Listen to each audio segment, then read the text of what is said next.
Proud na ibinandera ng kapamilya actress na si Barbie Imperial ang kanyang boyfriend. Sa latest post ng dalaga sa kanyang Facebook page ay ibinahagi niya ang isang video kung saan kasama niya ang sinasabing kasintahan. Jua reveal sa ad ni Barbie sa caption ng post.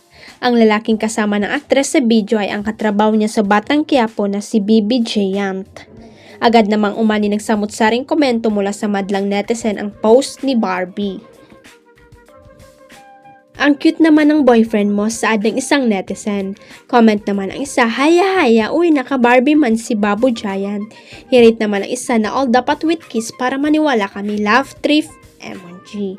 Pero paniguradong nagkakaberoan lang sina Barbie at Baby Giant at for the content lang sa TikTok ang dalawa.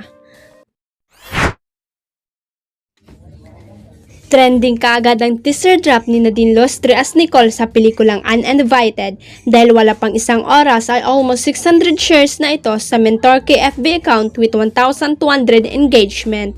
Base sa teaser ay ang lutong ng mura ni Nicole sa papa niyang sa Aga Mulak as guilty sa party at tumigil lang siya nang buntikan siyang sapakin nito. Sabi ni Aga na pasimple, huwag mo akong mumurahin. Pero binalikan siya ni Nadine ng mura ng ilang beses kaya biglang itinaas ni Aga ang kamay niya. Narinig ang boses ni Miley na may kausap, mana sa akin ang anak ko, si Nicole. Isip ko nga kung dapat kong ikatuwa at least hindi siya nagmana sa tatay niya. Ipinakita si Nicole na umiinom ng wine at tila bad trip kaya dinala siya ni Ron Angeles sa isang kwarto para mag-usap. Tanong na ron kay Nadine, ganun ba kayo talaga ng dad mo? Ganun kayong mag-away? You have not seen the worst of it yet. I hate everything that he does but I love his fucking money. Sagot ni Nadine.